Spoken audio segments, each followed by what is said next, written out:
നിങ്ങൾ വിചാരിക്കരുത് അമ്പലത്തിൽ പോയി പ്രാർത്ഥിച്ചാൽ നിങ്ങളുടെ തലയിലെഴുത്ത് മുഴുവൻ ഭഗവാൻ മാറ്റിത്തരുന്നു. നമ്മളങ്ങനെ തെറ്റിദ്ധരിച്ചുള്ളൊരു ഭക്തി കുട്ടികളെ പഠിപ്പിച്ചു പോയി. കുട്ടികളെ പഠിപ്പിക്കരുത് അങ്ങനെ തെറ്റൊന്നും. ദൈവത്തോട് പ്രാർത്ഥിക്കൂ, ദുരിതങ്ങളൊക്കെ കഷ്ടപ്പാടുകൾ മാറ്റും എന്നുള്ളത് നമ്മൾ മനസ്സിലാക്കി കൊടുക്കേണ്ടത് എന്താണ്? വ്യാധിയെക്കുറിച്ചുള്ള ആദി വിട്ടാൽ രോഗം പെട്ടെന്ന് മാറുന്നുള്ളതാണ്. കുട്ടികളെ നോക്കൂ, നിങ്ങൾ മൊബൈലിൽ അമിതമായി അഡിക്ഷൻ വന്ന് ആ കുട്ടിയുടെ അടുത്ത് മൊബൈൽ എടുത്ത് നോക്കുക, അത് വയലൻ്റ് ആകുമ്പോൾ. അപ്പം അതുകൊണ്ട് ഇതൊന്നൊക്കെ ഒന്ന് ഓവർകം ചെയ്യണം, പുറത്തു വരണം നിങ്ങൾ ആഗ്രഹിക്കുന്നെങ്കിൽ, നെക്സ്റ്റ് ജനറേഷന് വഴി കാണിക്കണം എന്നുണ്ടെങ്കിൽ ഭഗവാൻ പറഞ്ഞത് ഓർക്കുക. ഭക്തി അത് കുട്ടികൾക്ക് പറഞ്ഞു കൊടുക്കണം. ഭക്തി എന്ന് പറഞ്ഞാൽ വിഗ്രഹത്തിൻ്റെ മുന്നിൽ പോയി കൈനീട്ടി പ്രാർത്ഥിക്കലല്ല.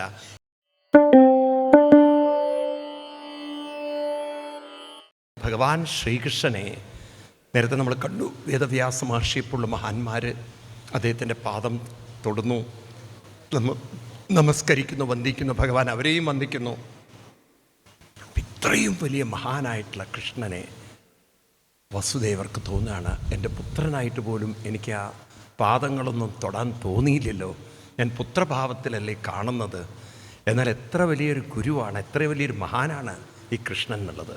അപ്പം കൃഷ്ണൻ്റെ പാദമൊന്ന് തൊടണം, കൃഷ്ണനോട് ചില കാര്യങ്ങൾ ചോദിക്കണം എന്നൊക്കെ തീരുമാനിച്ചുകൊണ്ട് വസുദേവർ, കൃഷ്ണൻ്റെ പിതാവ്, ആ കൃഷ്ണൻ്റെ മുന്നിൽ ഒരു നിമിഷം നിന്നുകൊണ്ട് പറയുന്ന ചില വരികളാണ് നമ്മൾ 85-ാം അധ്യായത്തിൽ കാണുന്നത്. ഭാഗവത്തിൽ ആ 85-ാം അധ്യായം എല്ലാവരും ഒന്ന് എടുക്കുക. വേണ്ട അധ്യായങ്ങളാണ് ഈ ഭാഗവത്തിൽ നമുക്ക് കാണിച്ചു തരുന്നത്. അപ്പോൾ വസുദേവർ കൃഷ്ണൻ്റെ മുന്നിൽ നിൽക്കുകയാണ്. ആ പാദം ഒന്ന് പിടിക്കണം, കൃഷ്ണനോട് അനുഗ്രഹിക്കാൻ പറയണം. താൻ കടന്നു പോകുന്ന പല ദുഃഖങ്ങളും ദുരിതങ്ങളും അതിൽ നിന്ന് തന്നെ ഒന്ന് മോചിപ്പിക്കണം. അപ്പോൾ അതൊക്കെ മനസ്സിൽ വെച്ചുകൊണ്ട് വസുദേവർ കൃഷ്ണൻ്റെ അടുത്തെത്തി. കൃഷ്ണൻ്റെ പാദം പിടിക്കുന്നതിന് മുമ്പ് തന്നെ കൃഷ്ണൻ അച്ഛൻ്റെ കൈകളൊക്കെ പിടിച്ച് അച്ഛൻ്റെ പാദം തൊട്ട്, സുഖം തന്നെയല്ലേ? അപ്പോഴേക്കും അച്ഛൻ അങ്ങോട്ട് വിങ്ങിപ്പൊട്ടി. അച്ഛൻ്റെ മനസ്സൊക്കെ ഇങ്ങോട്ട് കണ്ണൊക്കെ നിറഞ്ഞ് ചോദിച്ചു, എന്താണ് അച്ഛൻ്റെ പ്രശ്നം? പറഞ്ഞു, നീ വലിയ ആണ്, എൻ്റെ പുത്രനായി ജനിച്ചുവെങ്കിലും ഞാനും നീയും വളരെ വ്യത്യസ്ത തലങ്ങളിൽ ജീവിക്കുന്ന ആളാണ്. നിങ്ങൾ രണ്ടുപേരും അവതാരങ്ങളാണ്. പക്ഷെ കൃഷ്ണ, ഇത്രയും വലിയൊരു അവതാര പുരുഷൻ്റെ പിതാവായ എനിക്ക് എൻ്റെ മനസ്സിൽ നിറഞ്ഞു നിൽക്കുന്ന വേദനകൾ, ദുഃഖങ്ങൾ, വിഷമങ്ങൾ, പ്രയാസങ്ങൾ, ഇതൊന്നും മാറ്റാൻ എനിക്ക് പറ്റിയിട്ടില്ല. ഇന്നും എൻ്റെ മനസ്സെന്ന് പറയുന്നത് പല ചിന്തകളാൽ അസ്വസ്ഥമാണ്. കഴിഞ്ഞുപോയ കാര്യങ്ങൾ, അങ്ങനെ പലതും എന്നെ അലട്ടുന്നുണ്ട്. അതുകൊണ്ട് എൻ്റെ ആ മനസ്സിനെ, ആ ദുഃഖങ്ങളെ ഒന്ന്, അവിടുത്തെ ആ ചിന്തകളെ ഒന്ന് മാറ്റി എന്നെ അനുഗ്രഹിക്കണം. മഹാഗുരുവല്ലേ അങ്ങ്, അങ്ങേക്ക് സാധ്യമല്ലാത്തത് എന്തെങ്കിലും ഉണ്ടോ? അപ്പം തൻ്റെ മനസ്സിനെ ഒന്ന് ഉയർത്തിത്തരാൻ, ശക്തിപ്പെടുത്തി തരാൻ, അനുഗ്രഹിക്കാൻ കൃഷ്ണൻ പിതാവിനോട് പറയുമ്പോൾ ശ്രീകൃഷ്ണ ഭഗവാൻ ആ പിതാവിന് കൊടുക്കുന്ന അതിഗംഭീരമായ ഉപദേശം 85-ൽ 21, 22, 23, 21, 22, 23, 24 ശ്ലോകങ്ങളിലൊക്കെ കാണാം. ഭാഗവതം പഠിക്കണം നിങ്ങൾ. അപ്പോഴാണ് നമ്മൾ കണ്ണു തുറക്കുക. എന്തായിരിക്കും കൃഷ്ണൻ അച്ഛനോട് പറഞ്ഞു കാണുക? നമ്മൾ ഭൂരിപക്ഷം ആളുകളും കഥ കേട്ടു പോകുന്നവരാണ്. എന്നാൽ എന്താണ് ഭാഗവതത്തിലെ റിയൽ കണ്ടൻറ്റ്? എന്താണ് കൃഷ്ണൻ പറഞ്ഞിരിക്കുന്ന സന്ദേശങ്ങൾ? ഇതറിയുന്നവർ വളരെ കുറവാണ്. അപ്പം അതിന് നമ്മൾ ഭാഗവതത്തിലൂടെ ഇറങ്ങിച്ചെന്ന് നോക്കണം. അതിനാണ് ഞാൻ നിങ്ങളോട് പുസ്തകമൊക്കെ നോക്കാൻ പറയണത്. കാരണം ഞാൻ പറയുന്നതൊക്കെ ഭാഗവതത്തിലെ വരികളാണെന്ന് ഉറപ്പുവരുത്താൻ. ഇവിടെ പറയുന്നു, ആകർഷ്ണ്യത്തം പിതൃവാക്യം ഭഗവാൻ സത്വദർശഭ പ്രത്യാഹ പ്രശ്രയാനമ്ര പ്രഹസൻ ശക്നയാകിര. അച്ഛൻ്റെ ഈ ആവലാദികളും വേവലാദികളൊക്കെ കേട്ട് വളരെയധികം മനസ്സ് അസ്വസ്ഥനായ അച്ഛൻ്റെ വാക്കുകൾ കേട്ട് വളരെ പുഞ്ചിരിച്ചുകൊണ്ട് ഭഗവാൻ പറയുകയാണ്. ഇനി പറയുന്ന വരികൾ അണ്ടർലൈൻ ചെയ്തോളണേ, 22-ാമത്തെ അധ്യായം. കാരണം നമ്മളിൽ ഭൂരിപക്ഷം ആളുകളും പൊട്ടന്മാരാണ്. ഉള്ള സത്യം പറയാനോ, എല്ലാം അറിയും എന്നുള്ള അഹങ്കാരത്തിലും അവിവേകത്തിലും ജീവിക്കുന്നവരാണ്. ഒരു കുന്തു അറിയാതെ അമ്പലത്തിൽ തൊഴുതു പോകുന്ന നല്ല കഴുതകളാണ് ഭൂരിപക്ഷം ആളുകൾ. ഭക്തി ഉണ്ടെന്നൊക്കെ നിങ്ങൾക്ക് തോന്നുകയാണ്, പലർക്കും തോന്നുകയാണ്. നിങ്ങൾ റിയൽ ഭക്തരാണോ എന്നത് നമ്മുടെ ധാരണയിലുള്ളൊരു ഭക്തിയാണ്. കാരണം വയസ്സായി അവസാനമാകുമ്പോൾ ഒക്കെ ഇരുന്ന് മോങ്ങിക്കരഞ്ഞ് തളർന്ന് അവസാനം വല്ല ഓൾഡ് ഏജ് ഹോമിലോ അല്ലെങ്കിൽ അവസാനം ഡോക്ടർമാരുടെ ഒരു ഔദാര്യത്തിലൊക്കെ ജീവിക്കേണ്ട ഗതിയാണ്. അന്ന് കൃഷ്ണനും ഇല്ല, രാമനും ഇല്ല, അയ്യപ്പനും ഇല്ല. കാരണം സർവം തളർന്നു, മനസ്സ് തളർന്നു. അപ്പോൾ എന്ത് ഭക്തിയാണ് ഉണ്ടാക്കിയത് നമുക്കറിയില്ല. ഇപ്പം എല്ലാം അനുകൂലമായി നിൽക്കുന്നത് ദൈവാനുഗ്രഹമാണെന്ന് കരുതുകയാണ് നിങ്ങൾ. ഈ അനുകൂലമാക്കി നിർത്താൻ ഒരു ദൈവത്തിനും സാധ്യമല്ല. ഇപ്പോൾ നോക്കൂ, ചൂട് ഗുരുവായൂരപ്പൻ്റെ മുന്നിലായിട്ട് പോലും ഈ ചൂടിൻ്റെ ശക്തി നിർത്താൻ ഗുരുവായൂരപ്പൻ വിചാരിച്ചാൽ പറ്റുമോ? കാലത്തിൻ്റെ ലീലകൾ ആർക്കും മാറ്റിയെടുക്കാൻ പറ്റില്ല. ഭഗവാൻ തന്നെ പറയുന്നത് കാലരൂപ്യന്ന മോധത എന്നാണ്. കാലത്തിൻ്റെ ലീലകൾ ആർക്കും മാറ്റിയെടുക്കാൻ പറ്റും. അപ്പം അതുകൊണ്ട് നാളെ ആരോഗ്യ പ്രശ്നങ്ങളും പലതും നമുക്ക് വരാം. എല്ലാവർക്കും ഓരോരോരോ സാധനം എഴുതി വച്ചിട്ടുണ്ട്, കാലം എഴുതി വച്ചിട്ടുണ്ട്. അതുകൊണ്ടാണ് പണ്ടുള്ളവർ പറഞ്ഞത് വരാനുള്ളതൊന്നും വഴി തങ്ങില്ല എന്ന്. നിങ്ങളിനി എത്ര വലിയ ഭക്തരായാലും ആണെങ്കിലും അല്ലെങ്കിലും സാക്ഷാൽ കൃഷ്ണൻ്റെ സഹോദരിയുടെ പുത്രൻ അഭിമന്യു യുദ്ധക്കളത്തിൽ പടഞ്ഞു വീഴുന്നത് നോക്കി നിന്ന കൃഷ്ണന് പറയാനുള്ളത് അതാണ്. ആരുടെയും നിയോഗത്തെ അല്ലെങ്കിൽ ആരുടെയും തലയിലെഴുത്തിനെ മാറ്റാൻ സാധ്യമല്ല. രാമായണത്തിൽ നിങ്ങൾ ശ്രദ്ധിച്ചു നോക്കിയാൽ ഈ വരികൾ കാണാം. രാമായണത്തിൽ ശ്രീരാമസ്വാമിയും സീതയും കാട്ടിൽ പോയിട്ട് വെറും ഇലകളിൽ ഉണങ്ങിക്കിടക്കുന്ന ഇലകളിൽ കിടക്കുമ്പോൾ പൊട്ടിക്കരഞ്ഞുകൊണ്ട് ഗുഹൻ ചോദിക്കുന്നുണ്ട്, മന്ദര ബുദ്ധിമാസ്തായ കൈകേയി പാപമാചരൽ ഏത് രാമസ്യ ദുഃഖം എന്ന് പറയുകയാണ്. ഇതല്ലേ രാമൻ്റെ ദുഃഖത്തിന് കാരണമെന്ന്. അതിനുടനെ തന്നെ ലക്ഷ്മണൻ ഉത്തരം പറയുകയാണ്, അങ്ങനെ ആരും ആരുടെയും ദുഃഖത്തിന് ഹേതുവല്ല. കോ കസ്യ ദുഃഖസ്യ ഹേതു കോ സുഖസ്യ ഹേതു. ഇതെല്ലാം സ്വപൂർവാർജിത കർമ്മമേവ എന്നാണ്. ഓരോരുത്തരും കർമ്മത്തിൻ്റെ ഒരു ചങ്ങലയിലൂടെ കടന്നു പോവുകയാണ്. നോക്കൂ, എവിടെയൊക്കെയോ ചില കണക്ഷൻ ഈ പ്രകൃതിയിൽ ഉണ്ട്, മറക്കരുത്. നമുക്ക് കഥ പറയുമ്പോൾ മനസ്സിലാക്കാൻ വേണ്ടി പറയുകയാണ്. ഒരു ശ്രീരാമാവതാരത്തിൽ ഒളിഞ്ഞു നിന്നൊരു ബാലിയെ അമ്പ് ചെയ്തിട്ടുണ്ടെങ്കിൽ വേറൊരു അവതാരത്തിൽ ഒരു വേളൻ കൃഷ്ണൻ്റെ കാലിൽ അമ്പ് ചെയ്യണം. കാലത്തിൻ്റെയും അതുപോലെ തന്നെ കർമ്മത്തിൻ്റെയും ഗതി ഗഹനമാണ്. അതാർക്കും അതിനെ മാറ്റാൻ പറ്റില്ല. അവതാര പുരുഷന്മാർക്ക് പോലും ആ ചക്രത്തിലൂടെ കടന്നു പോവേണ്ടതുണ്ടെങ്കിൽ അത് നമുക്കും ബാധകമാണ്. അപ്പം അതുകൊണ്ട് നിങ്ങൾ വിചാരിക്കരുത് അമ്പലത്തിൽ പോയി പ്രാർത്ഥിച്ചാൽ നിങ്ങളുടെ തലയിലെഴുത്ത് മുഴുവൻ ഭഗവാൻ മാറ്റിത്തരുന്ന്. നമ്മളങ്ങനെ തെറ്റിദ്ധരിച്ചുള്ളൊരു ഭക്തി കുട്ടികളെ പഠിപ്പിച്ചു പോയി. അതല്ല ഭക്തി എന്ന് പറയുന്നത്. ഭക്തി ശക്തിയാണ്, മനസ്സിൻ്റെ ഊർജമാണ്. അതാണ് ഭഗവാൻ ഗീതയിൽ 10-ാം അധ്യായത്തിൽ എടുത്തു നോക്കൂ നിങ്ങൾ. ഭഗവാൻ ഇതൊക്കെ നമുക്ക് പറഞ്ഞു തന്നിട്ടുണ്ട്. പക്ഷേ ഗീതയും വായിക്കില്ല, ഭാഗവതവും വായിക്കില്ല. സർവജ്ഞാനികളെപ്പോലെ അമ്പലത്തിൽ പോയി തൊഴുകയും ചെയ്യും. അപ്പോൾ അതാണ് നമ്മളൊക്കെ മൂഢന്മാരായിട്ട് ഭക്തിയും കൊണ്ട് നടക്കുകയാണ്. അറ്റ്ലീസ്റ്റ് നമ്മൾ നെക്സ്റ്റ് ജനറേഷനെങ്കിലും ഭഗവത്ഗീതയിലേക്ക് നമുക്ക് കൊണ്ടുവരണം. എന്താണ് ഭക്തി? നോക്കൂ, എത്ര കഷ്ടമാണെന്ന് നോക്കൂ നിങ്ങൾ. ഈ കുട്ടികളൊക്കെ അമ്പലത്തിൽ വന്ന് തൊഴുമ്പോൾ വല്ല വിവരവും നമ്മൾ പറഞ്ഞു കൊടുത്തിട്ടുണ്ടോ? അന്ധത പഠിപ്പിക്കല്ലേ, മൂഢത പഠിപ്പിക്കല്ലേ. തൊഴുതു പോവുക, പ്രാർത്ഥിക്കുക.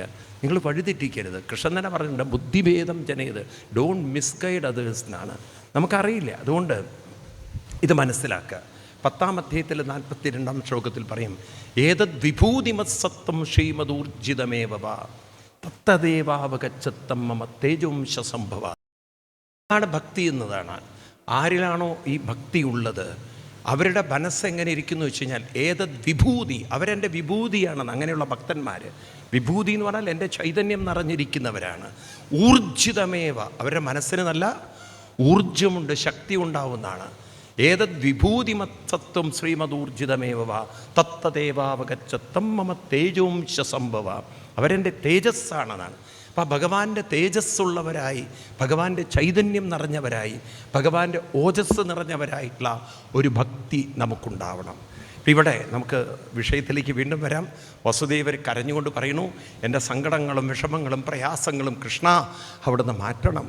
അവിടുന്ന് വിചാരിച്ചാൽ അസാധ്യമായിട്ട് നമ്മൾ ഓരോരുത്തരും അമ്പലത്തിൽ ചെന്ന് പ്രാർത്ഥിക്കുന്ന കാര്യമാണ് വസുദേവർ സ്വന്തം പുത്രനായ കൃഷ്ണനോട് ചോദിക്കുന്നത്. അതിന് കൃഷ്ണൻ കൊടുക്കുന്ന മറുപടി എന്തായിരിക്കും?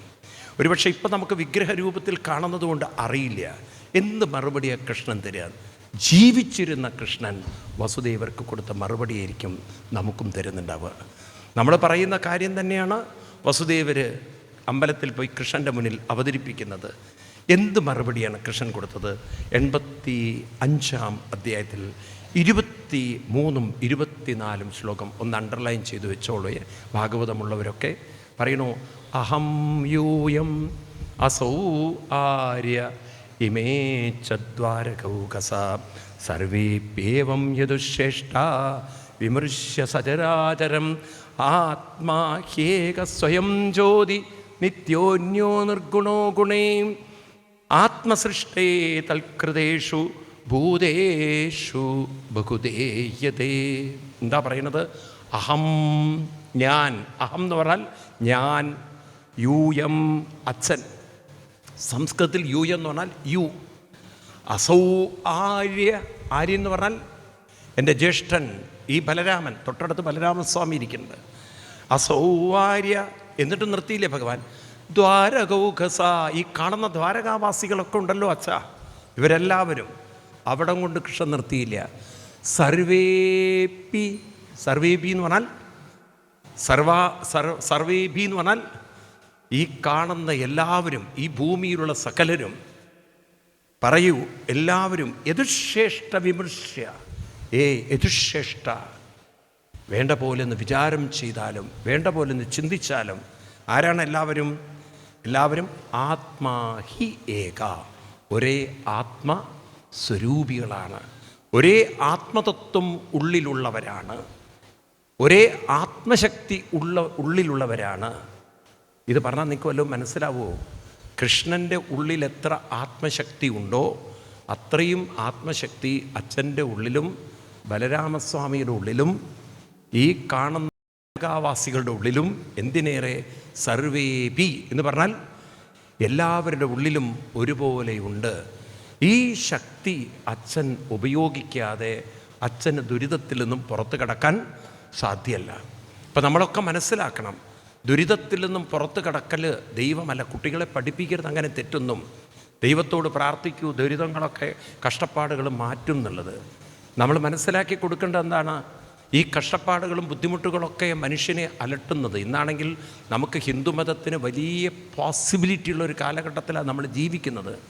കാരണം ഇന്നിപ്പോൾ സൈക്കോളജി ഡെവലപ്പ് ചെയ്ത് മനുഷ്യൻ്റെ ഹ്യൂമൻ സയൻസിലേക്ക് അത്രയൊരു ടോപ്പിലെത്തിയിരിക്കുകയാണ്. ഇപ്പം മെഡിക്കൽ സയൻസ് തന്നെ പറയുകയാണ്, നമുക്ക് രോഗിക്കൊരു കൗൺസിലിങ്ങും കൂടെ കൊടുത്തില്ലെങ്കിൽ റിക്കവറി അത്ര എളുപ്പമാവില്ല എന്ന്. ഇപ്പോൾ ഡോക്ടർമാർ തന്നെ ഇത് സമ്മതിക്കുകയാണ്. രോഗിക്ക് ചികിത്സയോടൊപ്പം ചില പോസിറ്റീവ് കൗൺസിലിംഗ് കൊടുക്കണത്രേ. അപ്പോൾ ഈ പോസിറ്റീവ് കൗൺസിലിംഗ് എന്താണ്? മനസ്സിന് വ്യാധിയെക്കുറിച്ചുള്ള ആദി വിട്ടാൽ രോഗം പെട്ടെന്ന് മാറുന്നുള്ളതാണ്. അപ്പം രോഗത്തെക്കുറിച്ച് രോഗി അധികം ചിന്തിക്കാതെ അതിൻ്റെ പോസിറ്റീവ് സൈഡ് ചിന്തിക്കുക. അപ്പം അങ്ങനെ പോസിറ്റീവ് സൈഡ് ചിന്തിക്കാൻ ഈ ബ്രെയിൻ സിസ്റ്റം ഉണ്ടാക്കുന്ന കെമിക്കൽസ് എല്ലാം പെട്ടെന്ന് ഈ രോഗത്തെ റിക്കവർ ചെയ്യിക്കുന്നതാണ്.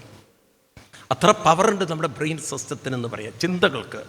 ചിന്തകൾ എപ്രകാരമാണോ അപ്രകാരമാണ് നമ്മുടെ ഹോൾ ഫിസിയോളജിക്കൽ സിസ്റ്റം. അത് നമുക്ക് മനസ്സിലാവും. നിങ്ങൾ നല്ല സദ്യ തന്നെ നിങ്ങളുടെ മുന്നിൽ വെച്ചാൽ പോലും, നല്ല സദ്യ, ഇപ്പോൾ ഉദാഹരണത്തിന് നമ്മളൊരു 5 സ്റ്റാർ ഹോട്ടലിൽ പോയി വിചാരിക്കുക, കുറച്ചും കൂടി എക്സ്പെൻസീവായിട്ടുള്ള ഹോട്ടലിൽ. അങ്ങനെ നിങ്ങൾ ഫുഡിനൊക്കെ ഓർഡർ ചെയ്തു. ഒരു ഫുഡിന് തന്നെ ഒരു 2000 രൂപയുടെയൊക്കെ എക്സ്പെൻസീവായിട്ടുള്ള ഫുഡ്. കാരണം മീൻസ് 5 സ്റ്റാറാണ്. നിങ്ങൾ അവിടെ ഇരിക്കുമ്പോൾ ആ ഫുഡൊക്കെ വന്നു നിങ്ങളുടെ മുന്നിൽ. നിങ്ങൾ ഇരുന്ന് കഴിക്കാൻ നേരത്താണ് നിങ്ങൾക്കൊരു വലിയ ഒരു ലോസിൻ്റെ മെസ്സേജ്.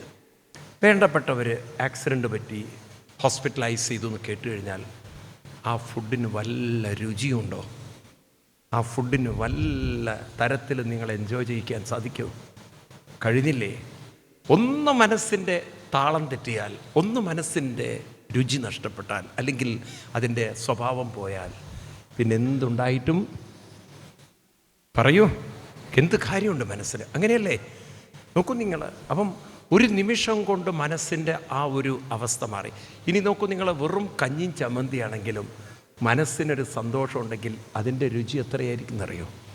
അപ്പോൾ എന്ത് കഴിക്കുന്നു എന്നുള്ളതല്ല, ഏത് എൻവയറമെൻറ്റിലിരിക്കുന്നു എന്നുള്ളതല്ല, ഏത് ആറ്റിറ്റ്യൂഡിലിരിക്കുന്നു എന്നത് മേ ബി ഗുഡ്, ഒരു നമ്മുടെ ശരീരത്തിനും മനസ്സിനും ഏറ്റവും ബെസ്റ്റ്, മേ ബി അല്ല, ദാറ്റ് ഈസ് എ ബെസ്റ്റ് എന്നുള്ളതാണ്. ആണോ അല്ലയോ?